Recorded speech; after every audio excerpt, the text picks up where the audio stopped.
Aloha. Good afternoon. Now that we've hired a football coach, I would like to take this moment to answer some questions.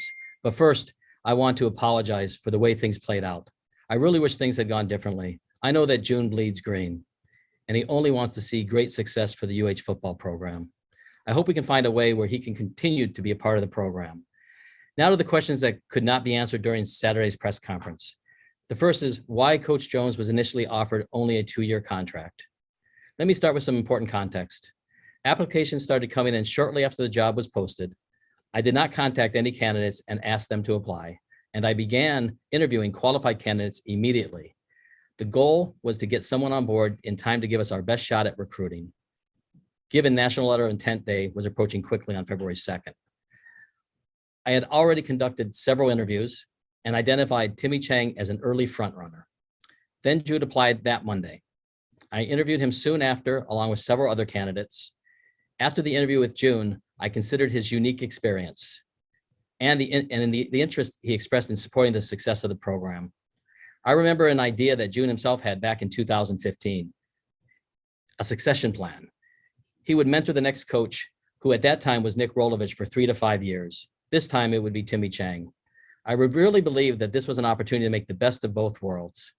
We would have gained from the immediate fan excitement that June would bring, and he would be able to mentor Timmy and work side by side with him. This would be in the best interest of our program, not only from the player recruitment standpoint, but really in all aspects.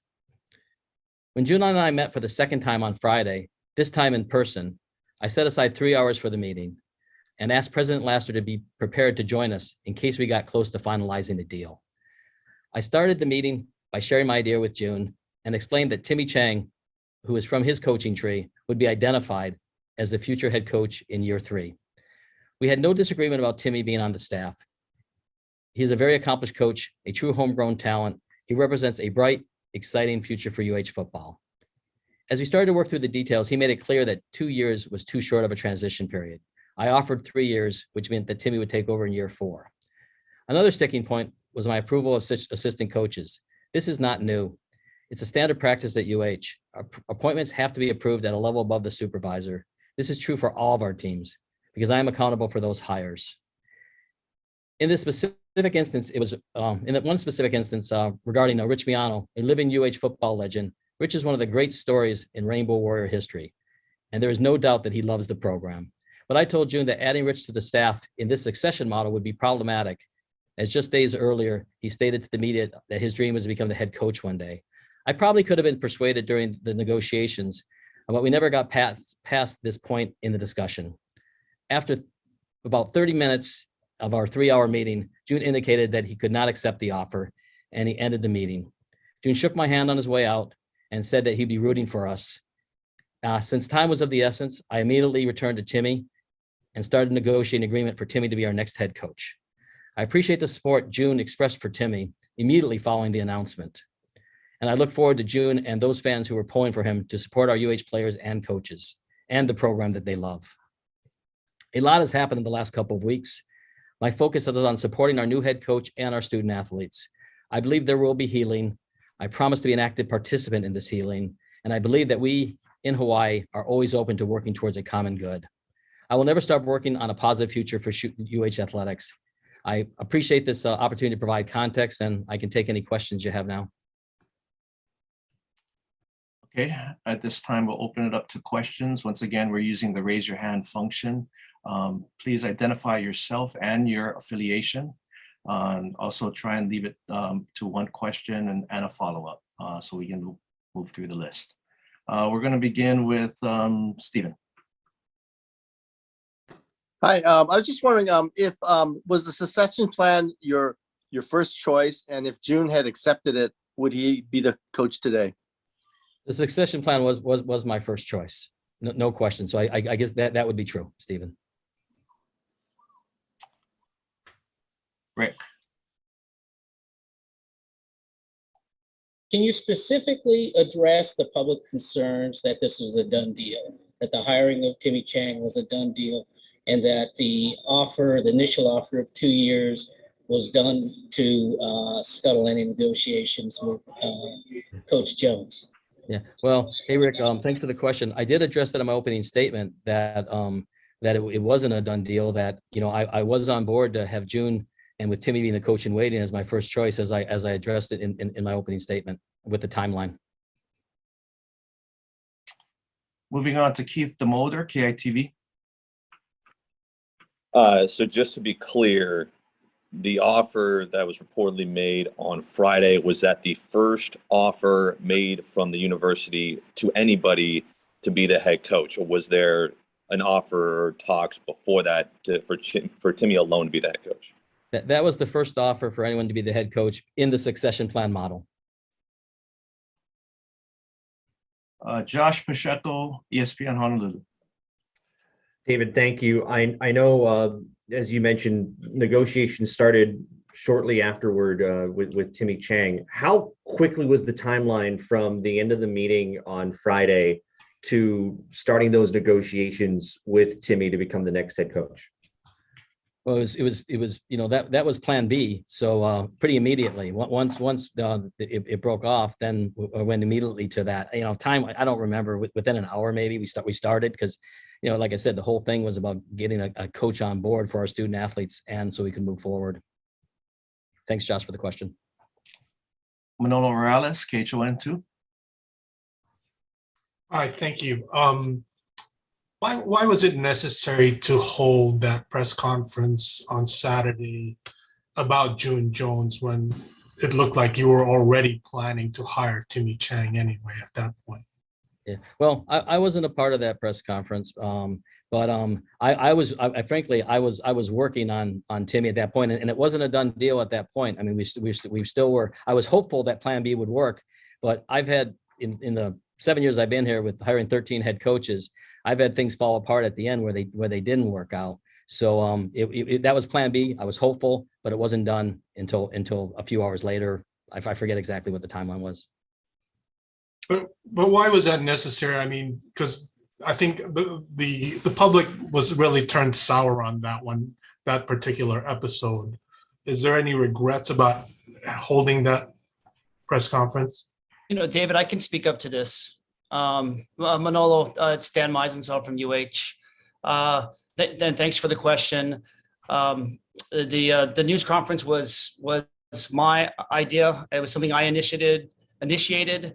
A lot of it was in response to what was being said publicly and on social media about the process and everything that was happening. And it was a decision that I made to help, I think, first and foremost, to provide some context and also to support Athletic Director Matlin.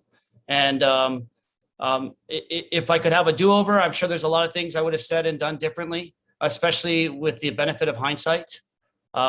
Definitely meant no disrespect to Coach Jones or anybody involved in the process, and take full responsibility for that press conference. Again, AD Matlin had been working 20 hours a day for weeks now. In any case, any more questions about the press conference, I'll be happy to answer. Thank you. Thanks, Dan. We're going to move on. Dave Reardon, Star Advertiser. Hi, Dave. Hey, Dave. My question has to do with this succession plan.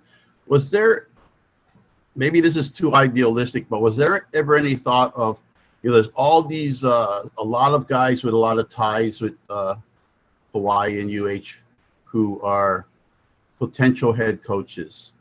And was there any thought of not specifically targeting one person to be the successor, but just build the best staff you can?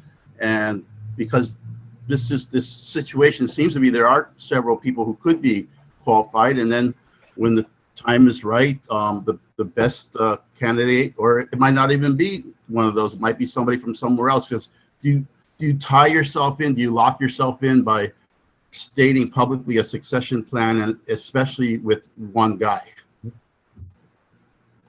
Okay, so the specific question I got lost a little bit. It was about I think the specific question is, when you make a succession plan, how specific does it have to be to Oh, okay. who the successor will be, and because I think there's a lot of gray area there, and Yeah. what makes sense to do. Yeah, I think I understand now. Thanks for the question. Well, like I said, this was about the timeline. I had identified Timmy Chang as the early leader, in the interview process. So I had identified as a solid head coaching prospect. And then, as I mentioned in my statement, that then we had the meeting with June, and I came up with the idea that actually, like I said, June mentioned to me back in 2015.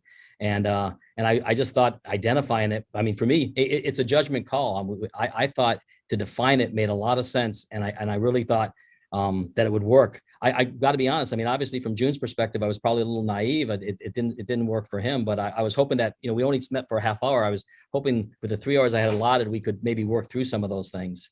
But yeah, I mean, that was a call I made, and I felt, that it was really good to define it just so there's less uncertainty. Gina Mangieri, KHON2. Hi, yes, I'd like to follow up on some of the human resources type of implications from the meeting and then from the comments made on June Jones afterwards. Can you please speak to how you justify offering, a man in his late 60s a short timeline for a job? Even if there is a succession plan, why couldn't that be 5 years plus a succession plan? So speak to that for those who may say it smacks of some sort of age discrimination there. And then to further come out and speak to someone's character the next day who is no longer in the running for the job. Both of those appear to have some human resources implications. If you can speak to that being allowed in your hiring process. Well, first of all, to answer the second part, I didn't come out and speak to his character the next day. As far as the first question, it was part of the negotiations. I mean, I was looking for a succession planning model, and succession plan models, I don't look at them as 5-year propositions. I look at them as shorter, just from experiences and what I've done. It's very untraditional. Not traditional model for what it usually happens, but in University of Hawaii, we have to think out of the box. We're playing Moneyball here. We're trying to figure out what's most optimal. And just let you know, I started at 2 years and I ended up at 3 years. Who knows where we would have ended up if we would have kept negotiating? But I think that's a really good question, and I appreciate the opportunity to clear it up. Well, why not offer 2 years to the younger coach to see if he could cut it and then to continue? I answered that question. It's because it wasn't a succession planning model. Kyle Chinen, Hawaii News Now. And then, hi, yeah, just that being said, if June wasn't in it for the 2 to 3 years, why not just boost that up to when he sees fit to hand over the program to Chang or whoever was in that succession plan? Well, because it was my plan. I mean, obviously the plan didn't work out. I'm acknowledging that. I actually felt that, like I said, the timeline goes, I was very interested in Timmy. I thought Timmy and June could make a great team and really make a seamless transition. So, I mean, that's just a business decision that I made. Brian McGinnis, Spectrum News. Hey, Dave. I'm curious, have your thoughts on the Todd Graham hire changed at all since when you had to speak at the Senate hearing in terms of the quality of the hire, if you think it was a good move in retrospect? No, my thoughts haven't changed. I mean, I think Todd's a good coach. I think that something that, I could have done better at was helping transition him better to Hawaii. And I got to own that on behalf of the student athletes and Todd. I had a plan for it. I can't use COVID as a total excuse, but that kind of slowed down the assimilation process. So, but my comments, haven't really changed on that. Rick Daysong, Hawaii News Now.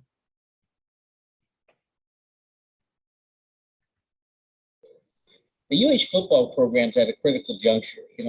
Players are leaving, the stadium's too small, and then now you have this coaching controversy.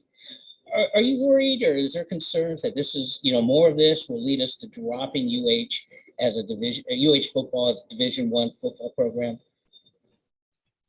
No, I'm not. No, I'm not. And as a follow-up, what would we need to turn around and improve the trend? Well, I think the first part was hiring Timmy Chang as our next football coach, and obviously the stadium. We have to come to a resolution about the new stadium. The sooner the better. That will be a big really help us a lot. So hopefully that, I know during this session, that will be a big topic a topic to talk about. So, and we plan to be involved in that in an appropriate manner. Keith the Motor, KITV.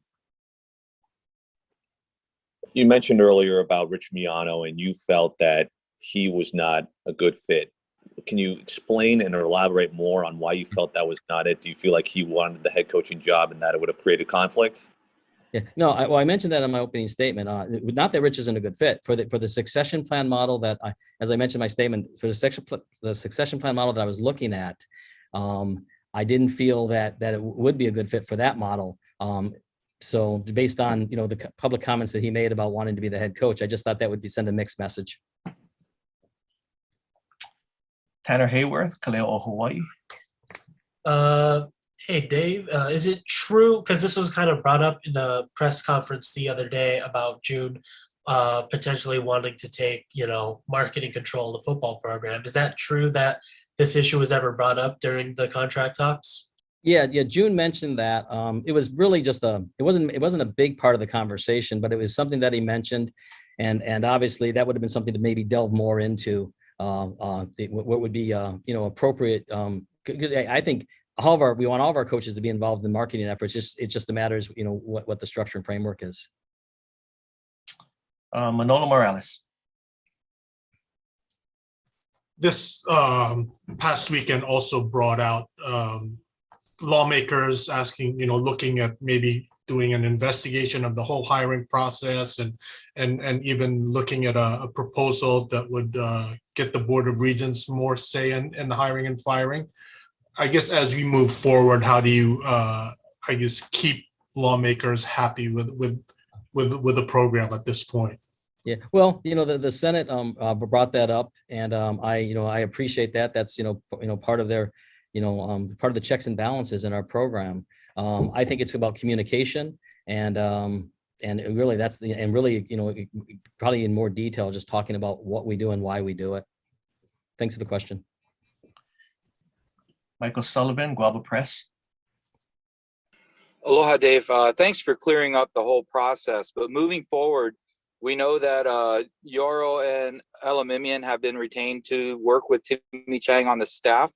What's the status of the other coaching staff? Are they still there for a short time? And when can we expect new hires to be named? And could June and or Rich be a part of that process?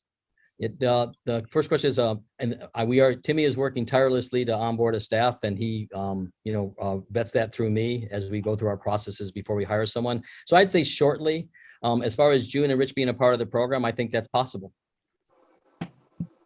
Okay, great, thank you. Back to Dave Reardon.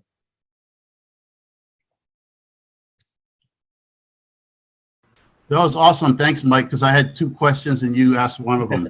So my other one is it accurate that June offered to do 5 years, but with no buyout, which would in effect mean you could let him go at any time you want, and it wouldn't, and the coach isn't supposed to be the one controlling the succession plan anyway. It should be the athletic director and the administration or whatever, but wouldn't that have been, that sounds like something that might have had a chance to work. Yeah. Well, he did mention, I don't know if he said 5 years. He said more. I'm not sure. He might have been 5. It wouldn't really matter how many years, right? If there's no buyout. Yeah, but what I recall saying to him at that time is I really thought that just adds a layer of, it's like, I just didn't like that, because all of a sudden, you have a bad day and then it's like, we got to change it right now. I like it having more defined. That's a style of mine, but that's a very good question. Josh Pacheco. David, I know you said earlier in your opening statement, talking about being a part of the healing, kind of moving forward. Could you talk a little bit about how to go about that? Obviously, we're 3 days after the hire. People are still talking about former coach June Jones, starting to talk a little bit more about the new coach, Timmy Chang. From your perspective, how can you be a part of that process of moving people forward in that healing way that I know you want to do? Yeah, well, that's a great question, and I'm obviously we'll take a lot of input from people, but a lot of it is about communication. It's getting Timmy out there. I mean, frankly, I think Timmy can help me in this area too with certain segments, but it's just about being willing to to do the work and to meet with people and you know, not be afraid to try to get better each and every day.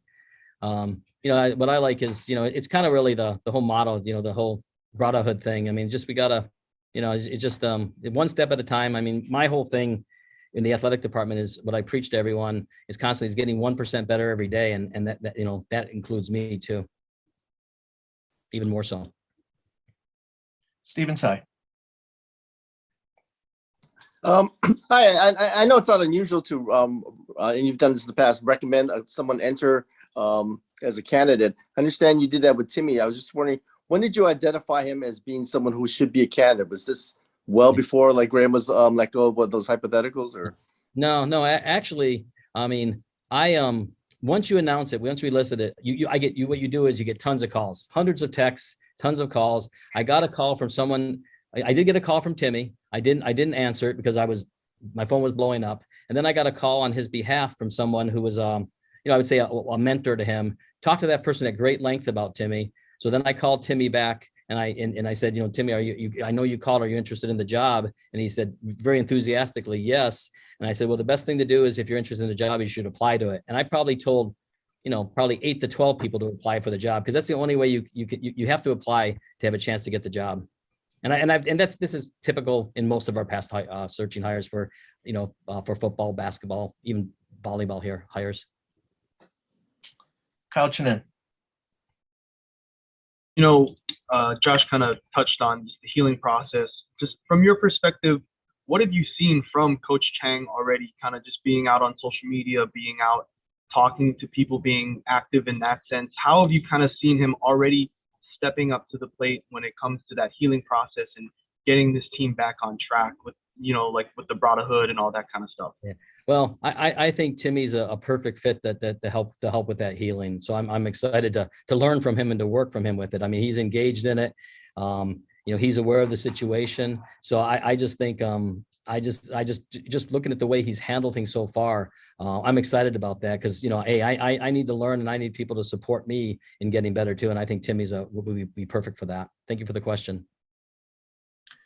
Gina Mangieri. There. Last week in a story, Dan Meisenthal had let me know that you were working with a group of people to help advise you, declining to name names at the time, but saying that after the hire, perhaps names would be named. Can you please tell us specifically by name who was on your advisory group or panel that helped you reach these decisions? Yeah, I can tell you one. There was more than one advisory group. One that was in the room during the interviews. And then there was one in advance where there was a group of alumni players who I'm not going to really, but they were more ad hoc, that I met with, I think it was 6 to 8, maybe 7 to 8 players, just to talk about characteristics of people who loved the program, who played in the 2000s, really gave some good advice and good thoughts. And there's a lot of advisors. There's a lot of people you just call and talk to. So a lot of ad hoc, but the people that were in the room were, it was Lois Mann, my associate AD, Derek Inouchi, and then Scott Chan, the former former Aloha Stadium manager. Those were the 3 people that were took part of the interview. How did you choose them to be in the room? I chose them based on you know, on trust, on their experiences. Lois was a director of football operations. It was a media relations person for the football program. Derek's been very intimately involved for 20, 30 years. Scott played college football and was a coach also, and has been around football a long time. So I thought that was a good cross section. And like I said, that's not the only group you go to. At the end of the day, it's my decision.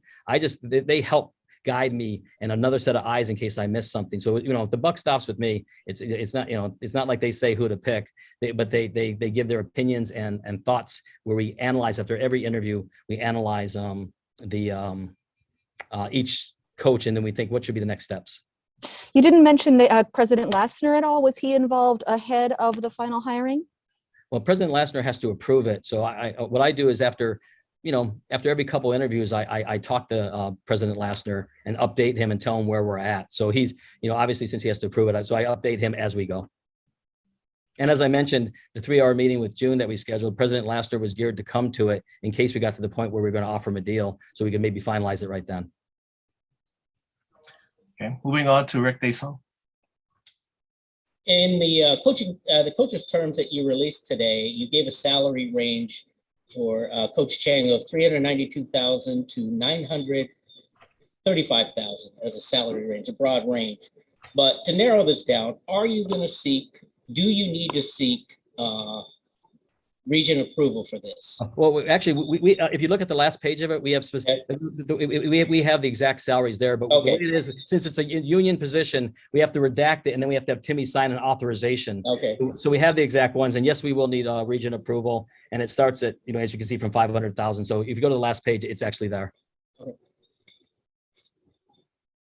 Anything else, Rick? Good. Okay. Keith the Motor. Just to clarify on, I know we keep harping on it, but just to clarify on the Friday, negotiations with June Jones, there's some claims that, you guys weren't as willing to negotiate as maybe you should have been. Did you guys come in, and how can you prove that you were negotiating in good faith with June Jones, and how did was it his side that he left? He made his own decision to leave, or were you guys not budgeting on a certain thing? No, I mean, Keith, as I mentioned several times, we had a 3-hour meeting set up. We were at 2 years. We went to 3 years after a half hour. If we would have kept going, who knows where we would have ended up. And June did leave very respectfully, shook my hand and wished us well, but he did leave and say that he was not interested. I was, I had 3 hours set up, and I had David Lassner on standby to come to finalize the deal. Tanner, go ahead. So we were talking about the stadium very briefly before this. I know the plan for last season was to hit that 9,000 seat number and to eventually hit that Division I level, required of 15,000. Is that 15,000 seat number going to be met by the start of the 22 football season? I think it's more likely to be 23. I think we'll have some expansion this year, maybe by 1,000 seats in one end zone, and then for the following year, we're planning on hitting it. Good question, Tanner. Brian McGinnis. Hey, Dave, I know you've been at this for a good 7 years now, and I'm just curious, the last several weeks, couple days especially, what's it been like for you personally, dealing with some of the criticism that's been lobbed your way, both from, the public locally, in some cases nationally? How have you dealt with this the last several days? Well, from the day we canceled the bowl game, it kind of started then. So it's almost been, whenever that was, the 23rd. It's hard. I mean, it hurts. I care. It hurts, but it's part of the job. And I serve at the pleasure of the university, and I just want to get better. But personally, obviously, for me, and even my family, it's tough. But it doesn't stop from getting up the next morning. The sun comes up, and trying to hopefully make it better. Some days I thought it's got to turn sooner or later. It's taking a little longer than I thought, but I'm still here, and I'm still excited to really make a difference, for not just for our student athletes, but for our university and our entire community. Gina, go ahead. Thank you. With character and interpersonal skills and background having been such an issue from Graham, again discussed this weekend relating to June Jones and such, during this rush process, how much attention were you and your team able to give to vetting Timmy Chang?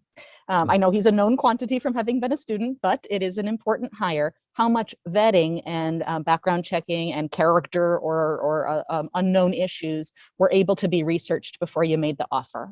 Yeah, well, I actually feel like we did a lot of vetting, and you do that in a lot of different ways. There's some background checks.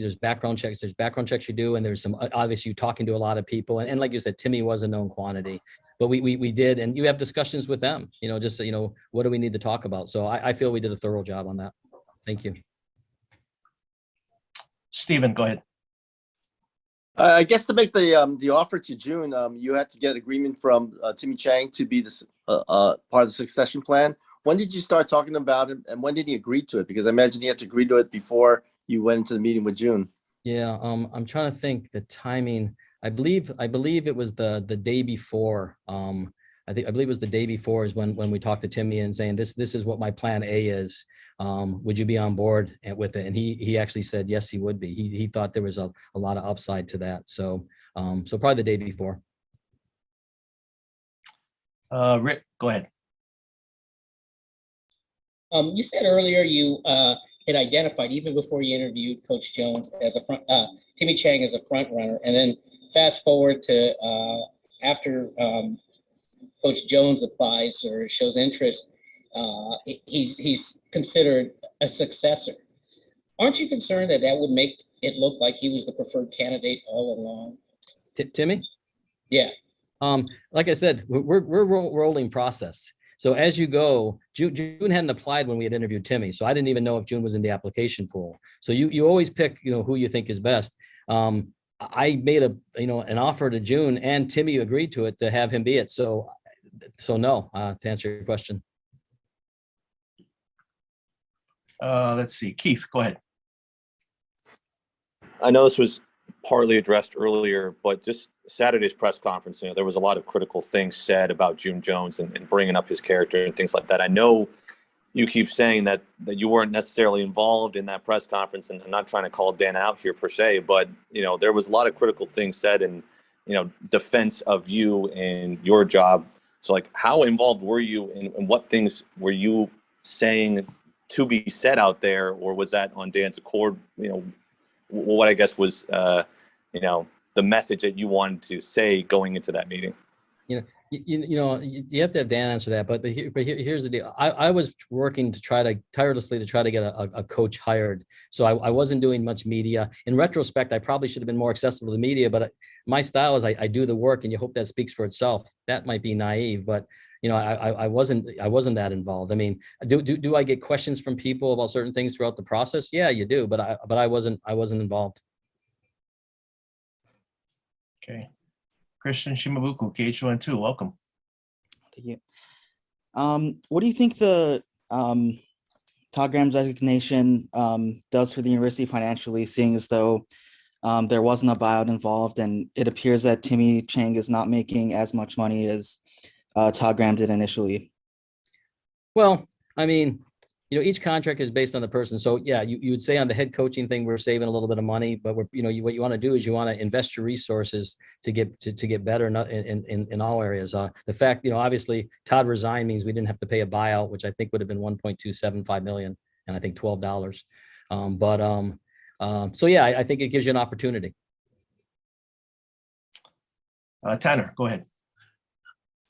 Sorry to stay consistent on the stadium thing, at least with me, but we know a lot about kind of I won't say the woes of the state when it comes to a lot of construction, i.e. the rail and stuff. But if the NASET does kind of like keep getting delayed, because we've already seen, a couple delays with the planning phase of at least the stadium, how long is UH willing to stay on campus at TC Chang, before really starting to apply pressure to the state to build this thing? Well, that's a good question. I mean, I think I'll be able to more intelligently answer that question in the next 3 to 6 months, because I know there's the RFPs should go out in late January, so I'll probably have a better feel for it then. There's no question. I mean, we want to support the NASET project, and I think that's a great opportunity for us. That said, it's we want to be involved in it, but we don't control it all. So I think we'll learn more in the near future. Manolo Morales, go ahead. June Jones made it a point to saying that the conditions of the offer were something that nobody in their right mind would accept.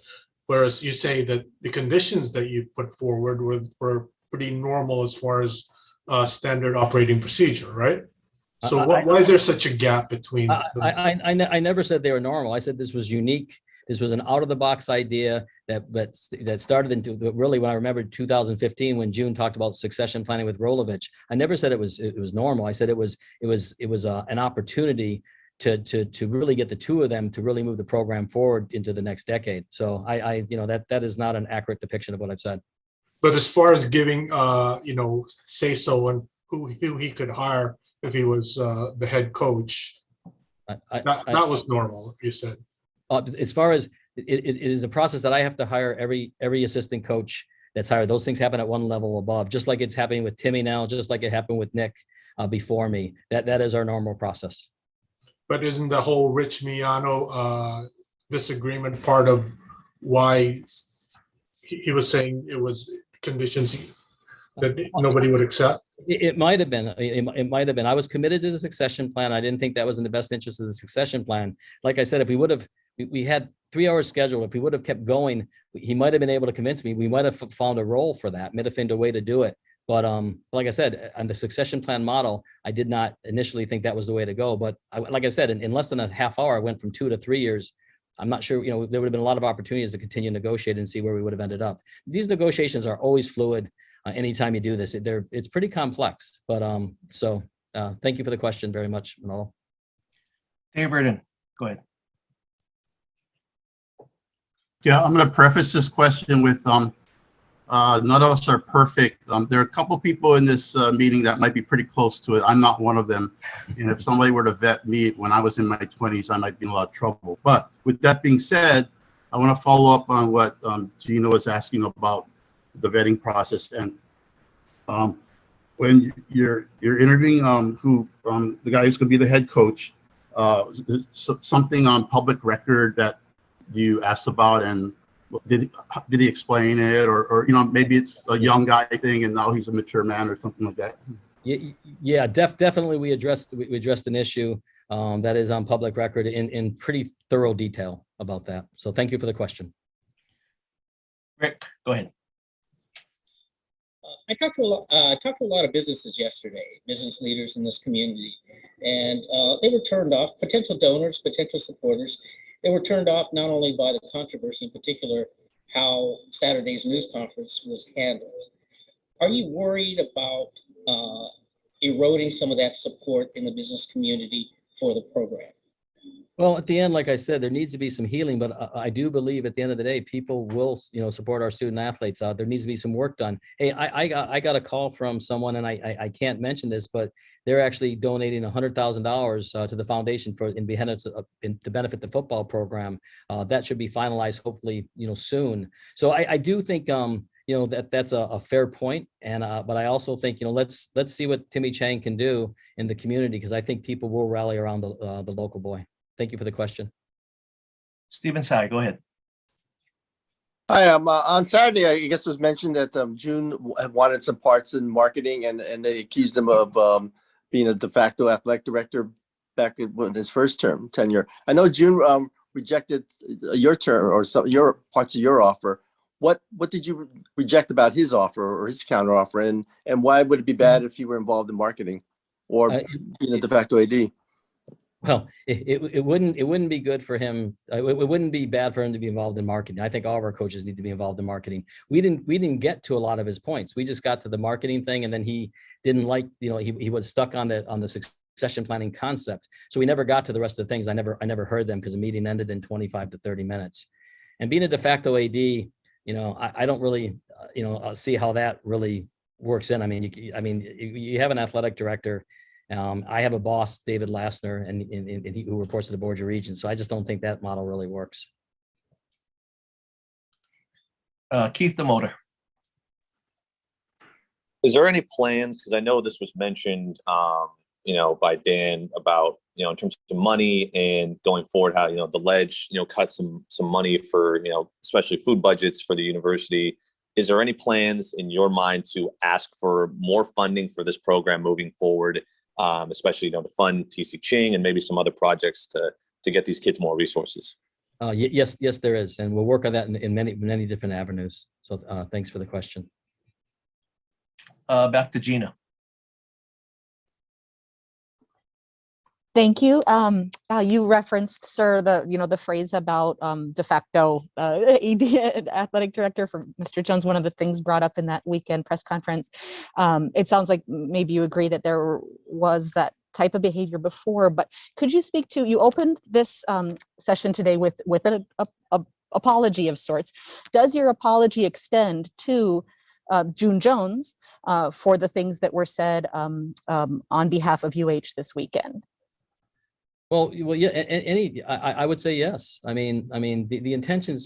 My intentions of this process are not bad. They're there to get better. So, June is a legendary coach here. He's he's a big part of the program. So yeah, just like I said, the whole thing did not go optimally, but the intentions were really to build something, based on a concept he had before. So, Yeah, I mean, I go back with June a long time. I mean, he used to be in the bowl games when he was a coach, when I was running the bowl games, 4 times at UH and 2 times at SMU, and he was always a great partner in those. So yeah, I mean, I do apologize if the depiction for that, but that was not the intent from me.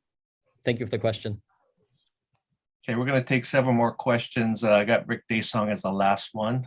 So Josh Pacheco, go ahead.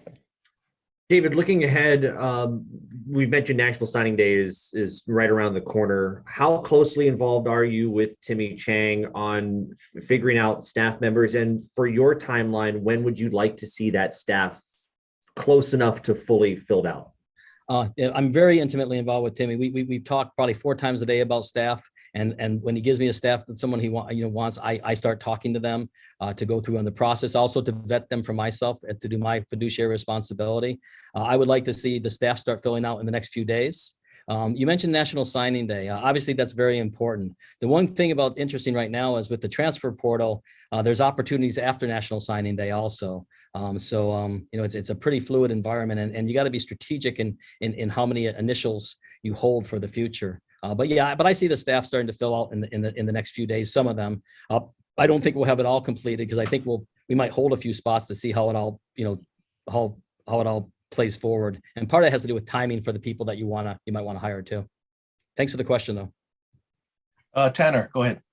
And this is kind of more of a clarification for fans who are speculating this like no hire list that some people are on. But just for clarification's sake, is it correct the initial disagreement about Rich Miano being on June Jones' staff was more about the worries of having that succession plan and that there is no hire list for you? There is no hire list.